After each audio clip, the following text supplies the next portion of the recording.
초등학교 때 이 경험보다 중요한 건 없습니다. 이 경험을 하지 않고 중고등학교에 진학하면 큰일 납니다.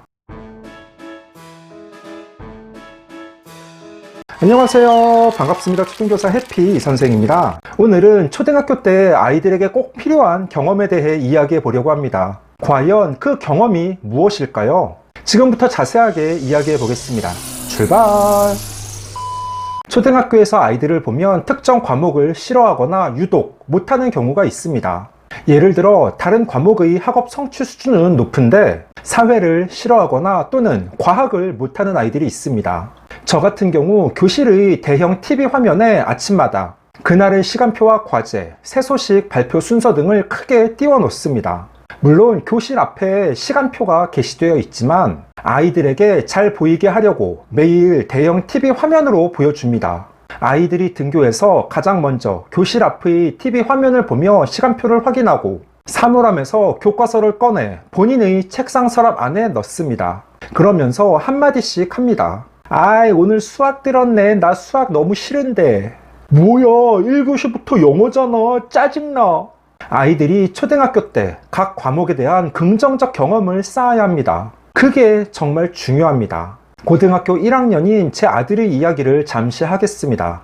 아이들이 중고등학교에 진학하여 가장 어려움을 겪는 과목은 단연 수학입니다. 물론 초등 시기에도 수학에서 학습 격차가 크게 벌어집니다. 그래서 저 같은 경우 국어, 사회, 과학 등의 교과는 두세 개 단원을 묶어서 평가를 보는데 수학은 한 단원이 끝날 때마다 평가를 꼭 봅니다. 왜냐하면 수학은 모든 단원을 정확하게 이해하는 게 중요하고 저학년 때부터 공부를 철저하게 해야 하기 때문입니다. 제 아들은 초4 때부터 학교에서 배우는 수학 교과서와 수학 익힘책을 금요일마다 집으로 가져왔습니다. 그렇게 수학 교과서를 집으로 가져오면 제가 토요일 아이의 수학 교과서와 수학 익힘책을 확인하며 일주일 동안 무엇을 배웠는지, 교과서에 공부한 흔적은 있는지 체크했습니다. 다른 과목도 그렇지만 특히 수학은 학교 수업이 기본입니다. 아이들이 학교 수업 시간 집중하며 공부하면 충분히 성취 기준에 도달하며 따라갈 수 있습니다.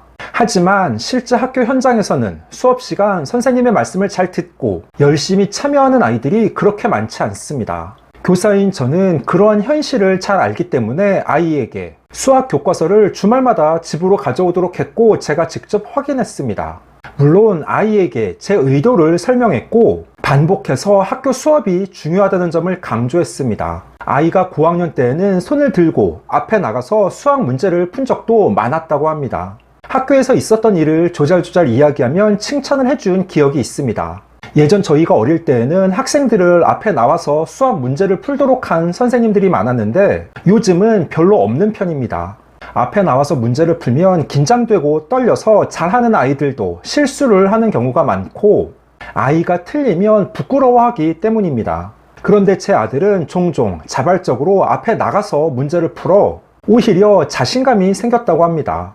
초등 시기에는 꾸준하게 수학 문제집 푸는 걸 병행했고 중학교 때에도 수학을 잘했고 지금 고1인데 수학 1등급을 받으며 큰 어려움 없이 따라가고 있습니다. 고등학교에 진학해서는 수학만 집 근처 학원에 다니는데 학원의 수학 선생님이 칭찬을 많이 해줘서 본인 스스로 수학 실력이 많이 좋아졌다고 자평합니다. 학교에서는 멘토, 멘티 활동을 하며 다른 친구들에게 수학을 알려주고 본인 실력을 더 확실히 다지는 계기가 되었습니다. 최고! 다음은 한국사에 대한 이야기입니다. 제가 평소 워낙 한국사를 좋아하고 잘하다 보니 제 아들이 초4 겨울방학일 때 아들 친구 몇 명과 함께 일주일 동안 저희 집에서 한국사를 훑어줬습니다. 고조선부터 현대까지를 내러티브 방식, 즉 이야기식으로 설명했고 중간중간 평가도 봤습니다. 방학 때 국립박물관이나 대한민국 역사박물관, 서대문 형무소에도 함께 갔습니다. 또한 집 근처 도서관에 아이와 함께 가서 한국사 관련 책들을 읽었습니다. 아이는 용선생 한국사나 라이브 한국사 같은 한국사 전집을 읽고 흥미를 보였습니다. 그렇게 초등 때부터 사회, 구체적으로 한국사를 좋아하고 스스로 책도 찾아서 많이 읽더니 나중에 중학교에 진학해서는 한국사에 어려움을 보이지 않고 잘 따라갔습니다.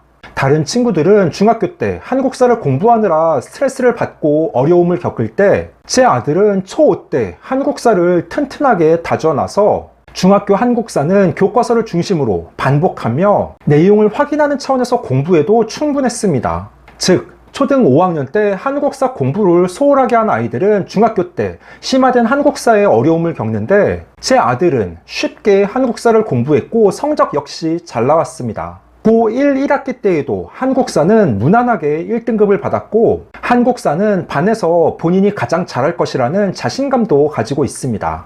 1학기 중간고사와 기말고사를 대비하여 문제를 풀 때에도 한국사는 1000문제 가까이 풀었는데 그걸 부모가 시켜서 하는 게 아니라 본인이 한국사에 자신감을 가지고 있으니 문제 푸는 걸 즐기고 스스로 알아서 풉니다. 오늘 영상의 제목은 초등학교 때 이 경험보다 중요한 건 없습니다 입니다. 그 경험은 바로 초등 때 각 과목에 대한 긍정적 경험을 쌓아야 한다는 점입니다. 그래야 중고등학교에 진학하여 그 과목들을 계속 좋아하며 잘할 수 있습니다. 초등 때 영어를 싫어하는 아이는 중고등학교에 진학해서도 계속 영어를 싫어합니다. 수학도 마찬가지이고 과학도 그렇습니다.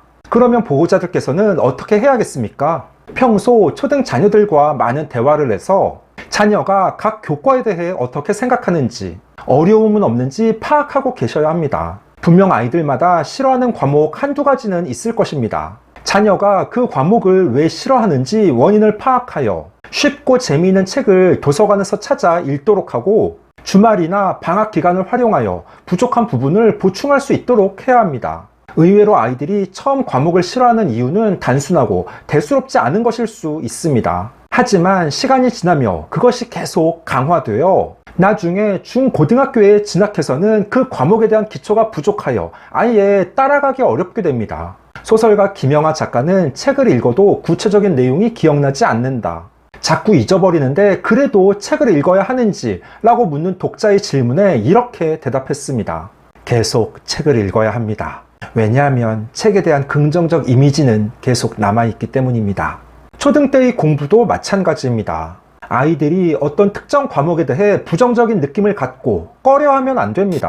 초등 때 그런 인식을 갖게 되면 나중에 중학교에 가서도 그 과목 수업 시간은 왠지 불편하고 자신감이 떨어집니다. 고등학교 때에도 지속됩니다. 그러니 초등 시기 각 과목에 대한 긍정적인 경험을 많이 갖고 자신감을 키워나갈 수 있어야 합니다.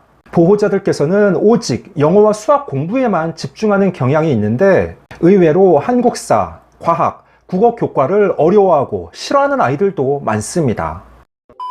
15초 요약! 오늘은 초등학교 때 이 경험보다 중요한 건 없습니다 라는 주제로 이야기해 봤습니다. 그 경험은 바로 각 과목에 대한 긍정적 경험입니다. 자녀가 학교에서 배우는 교과들을 좋아하고 자신감을 가져야 합니다. 특정 과목을 싫어하고 꺼려할 경우 그것이 계속 강화되어 처음에는 작은 구멍이었는데 나중에 중고등학교에 진학해서는 도저히 회복할 수 없을 정도로 커질 수 있습니다. 보호자들께서 많은 대화를 통해 자녀의 특성을 잘 파악하신 후 도움을 주셔야 합니다. 오늘 준비한 내용은 여기까지입니다. 앞으로도 보다 더 유익하고 재미있는 영상을 가지고 꾸준하게 계속 찾아뵙도록 하겠습니다. 이상 초등교사 해피 선생이었습니다. 안녕.